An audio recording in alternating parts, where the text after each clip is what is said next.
സ്ത്രീ സംഘടനയായ അന്വേഷി തൊഴിലിടങ്ങളിലെ ലൈംഗിക പീഡനങ്ങൾ കൈകാര്യം ചെയ്യുന്ന പോഷ് ആക്ട് 2013 കുറിച്ച് ഏകദിന സർട്ടിഫിക്കറ്റ് കോഴ്സ് സംഘടിപ്പിച്ചു. തിരക്കഥാകൃത്ത് ദീദി ദാമോദരൻ പരിപാടി ഉദ്ഘാടനം ചെയ്തു. ഡോക്ടർ മനോജ് കുമാർ അധ്യക്ഷത വഹിച്ചു. ഹൈക്കോടതി അഭിഭാഷക കെ പ്രീത ക്ലാസ് എടുത്തു. PVG പെൺകൂട്ട്, Anweshi president K Ajitha, secretary P Sreeja തുടങ്ങിയവർ സംബന്ധിച്ചു. മുറ്റത്തെ കോടതി എന്ന് തന്നെയാണ് നമ്മൾ ഇവർക്ക് പറഞ്ഞു കൊടുക്കുന്നത്. കാരണം അതിലെ അധികാരം അതുവരെ അംഗനവാടി ടീച്ചർ എന്ന് പറയുന്നത് അവിടുത്തെ എന്ത് ഒരാൾ പ്രസവിച്ചാൽ അവർ അത് കഴിയുന്നവരെ അവർ എത്ര ആ കുട്ടി പ്രസവിക്കുന്നവരെ ചിലപ്പം ആ അംഗനവാടി ടീച്ചർക്ക് അതിന്റെ എല്ലാ ഹിസ്റ്ററിയും അറിയുന്നത്. ഒരു സ്ത്രീയുടെ എല്ലാ പ്രശ്നങ്ങളും മനസ്സിലാക്കുന്ന ഒരാളാണ് അംഗനവാടി ടീച്ചർ. അപ്പൊ അന്ന് അത് കുറച്ച് മുമ്പൊക്കെ അംഗനവാടി ടീച്ചർ എന്തെങ്കിലും ഒരു പരാതി പറഞ്ഞു കഴിഞ്ഞിരുന്നെങ്കിൽ, അല്ലെങ്കിൽ എന്തെങ്കിലും ഒരു പ്രശ്നം ഒരാണുങ്ങളോട് വന്ന് പറഞ്ഞു നീ എന്താണ് ഇങ്ങനെ കളിക്കുന്നത് ചോദിച്ചിട്ടുണ്ടെങ്കിൽ നീ ആരാത് ചോദിക്കാൻ എന്ന് ചോദിക്കാനുള്ള ഒരു ധൈര്യം അവർ കാണിച്ചിരുന്നു. പക്ഷെ ഇപ്പൊ അത് ഉണ്ടെങ്കിൽ കൂടെ അത് ചോദിച്ചാൽ കൃത്യമായി ഇവർക്ക് പറയാനുണ്ട്, എനിക്ക് അധികാരമുണ്ട്, ഞാനാണ് ഈ വാർഡിലെ സ്ത്രീകൾക്കെതിരെയുള്ള അതിക്രമങ്ങൾ തടയാനുള്ള സംവിധാനത്തിന്റെ മേലധികാരി ഞാൻ തന്നെയാണ് എന്ന് പറയാനുള്ള കൃത്യമായ അധികാരം ഈ ജാഗ്രതാ സമിതിയിലുള്ള അതിന്റെ കൺവീനറായ ടീച്ചർക്ക് കൊടുത്തിട്ടുണ്ട്. ചെയർപേഴ്സൺ എന്ന് പറയുന്നത് അതിന്റെ അവിടുത്തെ വാർഡ് മെമ്പറാണ്. വാർഡ് മെമ്പർക്ക് രാഷ്ട്രീയം ഉണ്ടാവും. പലപ്പോഴായി ഇപ്പൊ നമ്മുടെ പഞ്ചായത്തുകൾ ഇതിനെപ്പറ്റി പറയാൻ പോകുമ്പോൾ നമുക്ക് ഏറ്റവും ലാസ്റ്റ് പ്രയോറിറ്റി പാർട്ടാണ് ഈ ഒരു എന്തിനു കൊടുക്കുന്നത് അറിയോ, ഈ ഒരു ജാഗ്രതാ സമിതി സംവിധാനം അല്ലെങ്കിൽ സ്ത്രീകളുടെ പ്രശ്നങ്ങൾക്ക് അവർ കൊടുക്കുന്നത്. ബോർഡ് മീറ്റിംഗിൽ പോകുമ്പോൾ പലപ്പോഴും ഞാൻ അങ്ങനെ അധികാരം കയറുക ചെയ്യുക. കാരണം ഞങ്ങൾക്ക് അധികാരം തന്നിട്ടൊന്നുമല്ല.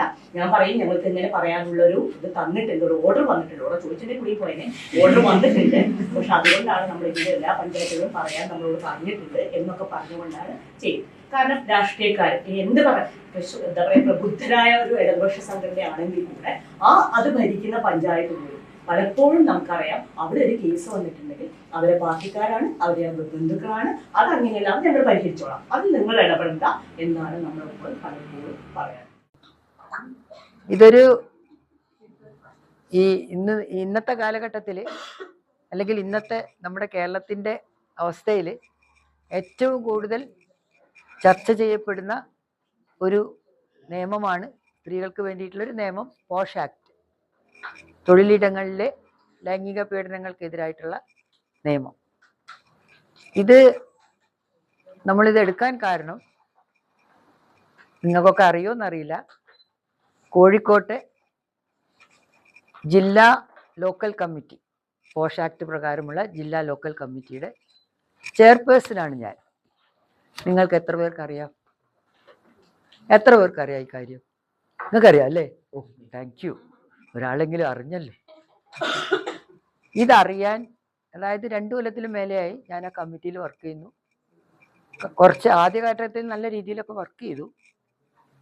പക്ഷേ ഗവൺമെൻറ് സംവിധാനമാണല്ലോ, വിമൻ ആൻഡ് ചൈൽഡ് ഡിപ്പാർട്ട്മെൻറ്റാണ് അതിൻ്റെ എന്താ പറയുക ചുക്കാൻ പിടിക്കും. അതായത് താഴെ റിസപ്ഷനിൽ തന്നെ ഒരു ബോർഡ് വെക്കണം. അതായത് ഇവിടെ കലക്ട്രേറ്റിൽ ഇങ്ങനെ ഒരു കമ്മിറ്റി ഉണ്ട്, ഈ ജില്ലയ്ക്ക് മുഴുവനും ബാധകമായിട്ടുള്ള കമ്മിറ്റി, ലോക്കൽ കമ്മിറ്റി.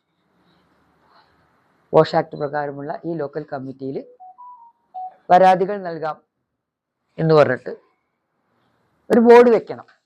അതിൽ കൺവീനർ ആയിട്ടുള്ളത് വിമൻ ആൻഡ് ചൈൽഡ് ഓഫീസറാണ്. ലൈംഗിക പീഡനങ്ങൾ കൈകാര്യം ചെയ്യാൻ ഇങ്ങനെയൊരു സംവിധാനം നമ്മുടെ നാട്ടിലുണ്ടെന്നും ആ സംവിധാനം മിക്കവാറും എല്ലാ സ്ഥാപനങ്ങളിലും പ്രവർത്തിക്കുന്നില്ല എന്നുള്ളതുമാണ് ഇന്നത്തെ യാഥാർത്ഥ്യം എന്ന് മനസ്സിലാക്കിക്കൊണ്ട്, പ്രത്യേകിച്ച് നമുക്കറിയപ്പോൾ WCCയുടെ പ്രതിനിധിയാണ് നമ്മുടെ ദീദി. WCC ഏറ്റവും അധികം ആവശ്യപ്പെടുന്നത് ഓരോ സിനിമാ സെറ്റിലും IC കമ്മിറ്റികൾ വേണം എന്നാണ്. അപ്പോൾ ഇതിന് സ്ത്രീകൾ പോരാടിയാൽ തന്നെ നമുക്ക് ഇത്തരം അവകാശങ്ങൾ, നമുക്ക് ഒരു നിയമം വന്നുകൊണ്ട് മാത്രം കാര്യമില്ല, നിയമം നടപ്പിലാക്കുന്ന സംവിധാനങ്ങൾ അത് പുരുഷാധിപത്യപരമാണെന്ന് പറയാതെ വയ്യ. അതുകൊണ്ട് തന്നെ കമ്മിറ്റികളിൽ കംപ്ലൈൻറ്റ് വന്നാൽ എങ്ങനെയെങ്കിലും ഒത്തുതീർക്കുക, അല്ലെങ്കിൽ പരാതി പറഞ്ഞ ആളെ അടിച്ചമർത്തി ആ പ്രശ്നം ഇല്ലാതാക്കുക, അല്ലെങ്കിൽ അവരെ തൊഴിൽ നിന്നും പുറത്തു കളയുക, ഇതൊക്കെ തന്നെയാണ് നമ്മുടെ നാട്ടിൽ ഇപ്പോഴും നടക്കുന്നത്. പക്ഷെ അതിൻ്റെ പുറകിൽ ഒരുപാട് അധ്വാനവും ആത്മാർപ്പണവും എന്താ ഞാൻ പറയേണ്ടത് പോരാട്ടങ്ങളും ഉണ്ട്. ഇതിപ്പോൾ counselling, legal aid, short stay home ഇങ്ങനെ അടികിട്ടി അല്ലെങ്കിൽ മർദ്ദനമേറ്റ് ഓടി വരുന്ന സ്ത്രീകൾക്ക് ഇന്ന് രാത്രി പോകാനൊരിടമില്ല എന്ന് പറഞ്ഞു വരുന്ന സ്ത്രീകൾക്ക് അവരുടെ മക്കൾക്ക് താമസിക്കാനുള്ള ഒരിടമാണ് ഷോർട്ട് സ്റ്റേ ഹോം. അത് ഇങ്ങനെ 3 പ്രധാന പ്രവർത്തനങ്ങൾ കൂടാതെ സമൂഹത്തിലിറങ്ങി പ്രവർത്തിച്ചുകൊണ്ട് ബോധവൽക്കരണ പരിപാടികൾ ഒക്കെ ഏറ്റെടുത്തിട്ടുള്ള ഒരു സംഘടനയാണ് അന്വേഷി. ഇന്നിപ്പോൾ ഇങ്ങനെ ഒരു പരിപാടി കൂടി നമ്മൾ ഏറ്റെടുക്കുകയാണ്. എങ്ങനെ നമ്മുടെ പ്രവർത്തനങ്ങൾക്ക് ഒന്നുകൂടി ഒരു എന്താ പറയുക, ഗുണപരമായ ഒരു നേട്ടമുണ്ടാക്കാൻ പറ്റും, ഗുണപരമായ സ്വാധീനം ഉണ്ടാക്കാൻ പറ്റും. എങ്ങനെ നമ്മുടെ ആശയങ്ങൾ ലളിത മാഡം പറഞ്ഞ മാതിരി കഴിഞ്ഞ 2 വർഷമായിട്ടേ ഞങ്ങൾക്ക് ഒരുമിച്ച് പ്രവർത്തിക്കാൻ പറ്റിയിട്ടുള്ളൂ എന്നുള്ളതാണ് അതിൻ്റെ ഒരു ട്രാജഡി. ഞങ്ങൾ കഴിഞ്ഞ 16 വർഷമായിട്ടുള്ള ഒരു സ്ഥാപനം എന്നല്ല, ഒരു ഓർഗനൈസേഷനാണ് മെൻ്റൽ ഹെൽത്ത് ആക്ഷൻ ട്രസ്റ്റ് എന്നുള്ളത്. അപ്പോൾ ഇന്നത്തെ അന്വേഷിയുമായിട്ടുള്ള ബന്ധത്തിലുപരി വേറെ പല കാരണങ്ങളും ഉണ്ട് എംഹാറ്റിന് ഈ മേഖലയിൽ ഒരു താല്പര്യമുണ്ടാകാൻ. ഇപ്പോൾ കഴിഞ്ഞ ആഴ്ച ഞങ്ങൾ 16 വർഷം പൂർത്തീകരിച്ചു പ്രവർത്തന മേഖലയിൽ. കമ്മ്യൂണിറ്റി ബേസ്ഡ് മെൻ്റൽ ഹെൽത്ത് എന്നുള്ളതാണ് നമ്മുടെ മേഖല. കമ്മ്യൂണിറ്റി സൈക്യാട്രി എന്നൊക്കെ പറയാം. അതായത് ഏറ്റവും പാവപ്പെട്ട രോഗികൾക്ക് സൗജന്യമായിട്ടുള്ള മാനസിക രോഗ ചികിത്സ കൊടുക്കുക എന്നുള്ളതാണ് നമ്മുടെ ലക്ഷ്യം. അപ്പോൾ തുടക്കത്തിൽ അത് വെറും നല്ല ക്വാളിറ്റിയുള്ള മരുന്ന് ചികിത്സയിൽ മാത്രമായിരുന്നു ശ്രദ്ധ. കാരണം ഒരു NGO എസ്റ്റാബ്ലിഷ് ചെയ്ത് പ്രത്യേകിച്ചൊരു അസാധാരണമായിട്ടുള്ള ഒരു രീതിയിലുള്ള പ്രവർത്തനമായതുകൊണ്ട് സമയമെടുത്തു ഇതൊന്ന് എസ്റ്റാബ്ലിഷ് ചെയ്ത് വരാൻ. അപ്പോൾ ആദ്യത്തെ ഒരു ഏകദേശം 10 വർഷക്കാലം തുടക്കത്തിൽ നല്ല രീതിയിലുള്ള മാനസിക രോഗ ചികിത്സ, മരുന്ന് ചികിത്സ ആണ് അതിന്. അതായത് ഏറ്റവും കോംപ്രിഹെൻസീവ് ആയിട്ടുള്ള മാനസിക രോഗ ചികിത്സയും പ്രതിരോധവും, പ്രിവെൻഷൻ. മാനസിക രോഗങ്ങളുടെ പ്രിവെൻഷൻ എന്ന് പറയുമ്പോൾ സമൂഹത്തിലെ പ്രശ്നങ്ങളിൽ കൂടെ നമുക്ക് ഇടപെടുക എന്നുള്ളതാണ്. അപ്പോൾ അതിൽ ഏറ്റവും മുന്നിൽ നിൽക്കുന്ന ഒരു കാര്യമാണ് സ്ത്രീകൾക്കെതിരായിട്ടുള്ള വയലൻസും സ്ത്രീപക്ഷത്ത് നിന്നിട്ട് പ്രശ്നങ്ങളെ കാണുക എന്നുള്ളത്. അത് മാത്രമല്ല, ദാരിദ്ര്യ നിർമ്മാർജ്ജനം, അങ്ങനെ ICCയുടെ കാര്യം പറഞ്ഞു. അതിലും ഞങ്ങൾക്ക് കുറച്ചൊരു അനുഭവം ഉണ്ടായിട്ടുണ്ട്. ഒരു സ്ഥാപനത്തിൽ ഞങ്ങൾ വർക്ക് ചെയ്ത് തുടങ്ങിയപ്പോഴാണ് കംപ്ലയിൻസ് വരലും ഇന്റേണൽ കമ്മിറ്റി ഇല്ല എന്നുള്ള തിരിച്ചറിവും പിന്നെ അത് സെറ്റപ്പ് ചെയ്യുമ്പോൾ എന്തെല്ലാം വേണമെന്നുള്ള മനസ്സിലാക്കലും ഒക്കെ ഉണ്ടാകുന്നത്. ഇത്തരം പുതിയ തലമുറ തീർച്ചയായിട്ടും ഈ നിയമങ്ങളൊക്കെ ഉപയോഗിക്കും എന്നാണ് എനിക്ക് തോന്നുന്നത്. കാരണം അത്രയും അവയർനെസ് ഉണ്ട് കുട്ടികൾ പണ്ടത്തെ മാതിരി എല്ലാം സഹിച്ച് അടങ്ങി ഇരിക്കുന്ന ഇതല്ല. അങ്ങനെയാണ് നമ്മുടെ ഒരു അനുഭവം. അപ്പോൾ എല്ലാ സ്ഥാപനങ്ങളിലും ICകൾ വരണം, പോഷ് ആക്ടിനെ കുറിച്ചിട്ട് അവയർനെസ് ഉണ്ടാകണം, അത് ഫലപ്രദമായിട്ട് ഉപയോഗിക്കാൻ പറ്റണം. അപ്പോൾ എല്ലാം കൊണ്ടും വളരെ പ്രധാനമായിട്ട് ഈ അടുക്കളേൻ്റെ സൈഡിൽ കുറേ കാലമായിട്ട് ആൾക്കാർ വെക്കും എന്ന് പറഞ്ഞു കേട്ടിട്ടുണ്ട്. എന്തിനാന്ന് വെച്ചാൽ സദ്യക്കൊക്കെ ചക്ക കരുതും. എന്തിനാന്ന് വെച്ചാലേ, അഥവാ സദ്യക്ക് വല്ല കറിയും തികയാണ്ട് വന്നാൽ അപ്പോൾ നമുക്ക് പെട്ടെന്ന് ഉണ്ടാക്കാൻ പറ്റുന്നതാണ് ചക്ക എടുക്കുക, വെട്ടുക, എന്നിട്ട് അത് കൂട്ടാൻ ഉണ്ടാക്കും. ചക്ക കൂട്ടാൻ എന്നാ പറയുക. ഞാൻ കാലങ്ങളായിട്ട് അന്വേഷിച്ചിലെ ചക്ക കൂട്ടാനാണ്, കാലങ്ങളായിട്ട്, ഇത് ആദ്യമായിട്ടല്ല. അപ്പോൾ സാധാരണ ഇങ്ങനെ സെമിനാർ, വലിയ പേര്, എല്ലാ ഫോട്ടോ ഒക്കെ ഉള്ളൊക്കെ വരും. പക്ഷെ അവിടെ കരുതി ഇരിക്കാൻ പറയും. അപ്പം ഞാൻ വിചാരിച്ച് 10-55 വയസ്സ് കഴിഞ്ഞല്ലോ, ഇനിയെങ്കിലും എനിക്ക് ആ ചക്കക്കൂട്ടാൻ്റെ സ്റ്റേറ്റസ് മാറും.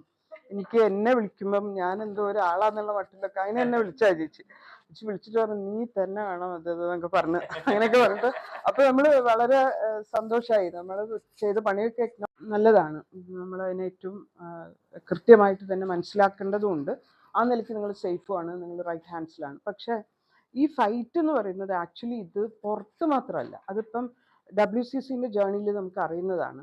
ഇതിൽ ഏറ്റവും പ്രധാനമായിട്ട് ഇത് അറിയുകയും ഈ പോഷ് ആക്ട് ഇംബൈബ് ചെയ്യുകയും ചെയ്യേണ്ടത് അവനവൻ തന്നെയാണ്. കാരണം ഈ സെൽഫ് സെൻസറിങ് ഉണ്ടല്ലോ, പരാതി പറയണോ വേണ്ടേ എന്നുള്ള തീരുമാനം എടുക്കുന്ന, പരാതി എത്തിയാൽ പിന്നെ ചെയ്യേണ്ട കാര്യങ്ങളെ പറ്റി നമുക്കറിയും. ഇനി പരാതി വേണ്ട വിധം പരിഗണിച്ചിട്ടില്ലെങ്കിൽ അവരെ നേരെ എടുക്കേണ്ട എന്താണ് നടപടി നമുക്കറിയാം. അവർ നേരിടേണ്ട ശിക്ഷ എന്താന്നുള്ളതിനെ പറ്റി നമുക്കറിയാം. അങ്ങനത്തെ കാര്യങ്ങളൊക്കെ ഉണ്ടെങ്കിലും പരാതി കൊടുക്കുക എന്ന് പറയുന്നിടത്താണ് തുടങ്ങുന്നത്. ഈ IC എങ്ങനെ അതിൽ C എങ്ങനെ പോയി എന്നുള്ളത് അത്ര ഈസി ആയിട്ട് പറഞ്ഞ് കളയാൻ പാടില്ല. അത് ഇൻ ഡീറ്റെയിൽ പ്രീത പറയും. പക്ഷെ അപ്പോഴും നമ്മൾ അറിയേണ്ടത് കംപ്ലൈന്റ് വന്നിട്ട് ആക്ട് ചെയ്യുക എന്ന് പറയുന്നതിന്റെ മേലെയാണ് കംപ്ലൈന്റ് വരുന്നതിന് മുമ്പേ കംപ്ലൈന്റ് ഇല്ലാതാക്കാനാണ് അതിലൊരു C ഇല്ലാതാവുന്നത്. എന്ന് വെച്ചാൽ അതുകൊണ്ടാണ് അതിന്റെ ഫസ്റ്റ് വേർഡ് പ്രിവെൻഷൻ ഇമ്പോർട്ടൻ്റ് ആവുന്നത്. കംപ്ലൈന്റ് വന്നു കഴിഞ്ഞിട്ട് പിന്നെ കംപ്ലൈന്റ് പരിഗണിക്കുന്നതിന് പകരം ഒരു കംപ്ലൈന്റ് പോലും ഇല്ലാത്ത സാഹചര്യം ഉണ്ടാക്കേണ്ടതുണ്ട്. വിച്ച് ഡസൻ മീൻ നമ്മൾ എൻ്റെ കോളേജിൽ കാലങ്ങളായിട്ട് ഇങ്ങനെ ഒരു കമ്മിറ്റി ഫോം ചെയ്യാറുണ്ട്. ഇന്ന് വരെ ഒരു പരാതിയും വന്നിട്ടില്ല എന്ന് ഒരു വലിയ കേമത്തരമായിട്ട് കരുതിയിരുന്ന കാലമായിരുന്നു. പക്ഷെ റീസെൻ്റ്ലി നമ്മൾ മനസ്സിലാക്കുന്നത് പരാതി വരുന്നില്ല എന്ന് പറഞ്ഞാൽ അത് അതിൻ്റെ ഏറ്റവും പ്രധാനപ്പെട്ട ഒരു പരാധീനതയാണ്. അത് പരാതിപ്പെടാൻ ഒരാൾ എക്വിപ്റ്റ് അല്ല എന്നാണ് അർത്ഥം.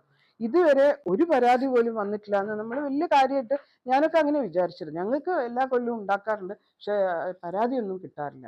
അതതിൻ്റെ ഒരു പ്രധാന ഡ്രോബാക്ക് ആണ് പരാതി വരിക എന്നുള്ളത്.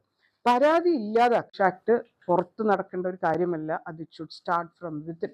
ഓരോ സ്ത്രീയുടെ അകത്തും ഈ നടക്കുന്നത് ശരിയല്ല എന്നും എനിക്ക് കംപ്ലൈൻറ്റ് ചെയ്യാൻ അവകാശമുണ്ട് എന്നും കംപ്ലൈൻറ്റ് ചെയ്യുന്നത് ഒരു കുറ്റമായിട്ടുള്ള കാര്യമല്ല എന്നും നമ്മൾ സ്വയം ബോധ്യപ്പെടുകയും അത് കംപ്ലൈൻ്റ് ആയിട്ട് പുറത്തേക്ക് വരികയുമാണ് വേണ്ടത്. ഇനി കംപ്ലൈൻ്റ് ആയിക്കഴിഞ്ഞാൽ പിന്നെ നടക്കേണ്ട കാര്യങ്ങൾ എന്താണെന്നുള്ളത് ഈ ആക്റ്റിൽ കൃത്യമായിട്ട് പറയുകയും അതൊക്കെ നിങ്ങൾക്ക് അതിൻ്റെ കറക്റ്റ് ട്യൂട്ടോറിയൽസ് പിന്നാലെ വരുന്നുണ്ട്, അതിലേക്ക് ഞാൻ കടക്കുന്നേ ഇല്ല. പക്ഷെ ഇതാണ് അതിലേറ്റവും പ്രധാനം.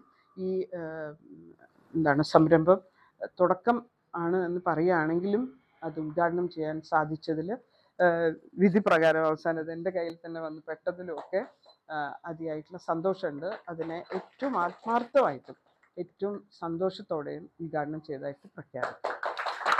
ഈ ഒരു ചുവടുവയ്പ്പാണ് എങ്കിൽ നന്നായിരുന്നു എന്ന് തന്നെ പറഞ്ഞു. അപ്പം ഞാനും വിചാരിക്കുക പോവാം. ഞാൻ 2 ദിവസം മുന്നേ ഡോക്ടറെ കാണിച്ചപ്പോൾ ഡോക്ടർ പറഞ്ഞു നിങ്ങൾ എപ്പോഴും ആക്റ്റീവ് ആയിരിക്കണം എന്നാണ് എന്നോട് പറയുന്നത്. അപ്പോൾ കുഴപ്പമില്ല, എന്നാൽ പോയി നോക്കാം എന്ന് വിചാരിച്ചു. എന്തായാലും നിങ്ങളെ അടുത്ത് എത്തിപ്പെടാൻ പറ്റിയതിൽ സന്തോഷം, ഒരുപാട് സന്തോഷം. എനിക്ക് പ്രത്യേകിച്ച് ദീദീനെ പ്രീതയ്ക്ക് നല്ല വൃത്തിയുള്ള സ്ഥലത്ത് നിന്ന് ഭക്ഷണം കഴിക്കണം, അവർക്കൊരു മിനിമം വേതനം കൊടുക്കണം. അങ്ങനെയൊന്നും മനുഷ്യനായിട്ടോ തൊഴിലാളിയായിട്ടോ അംഗീകാരം ഇല്ല, ആ പരിഗണന ഇല്ല. അതിനു വേണ്ടി തെരുവിലേക്ക് ഇറങ്ങാൻ രൂപീകരിച്ച പ്രസ്ഥാനമാണ് തൊഴിലിടത്തെ തൊഴിലാളി സ്ത്രീകൾക്ക് വേണ്ടി രൂപീകരിച്ച പ്രസ്ഥാനമാണ് പെൺകൂട്ട്. 2010 തെരുവിലേക്ക് ഇറങ്ങുക. ഞങ്ങൾക്ക് മൂത്രമൊഴിക്കണം.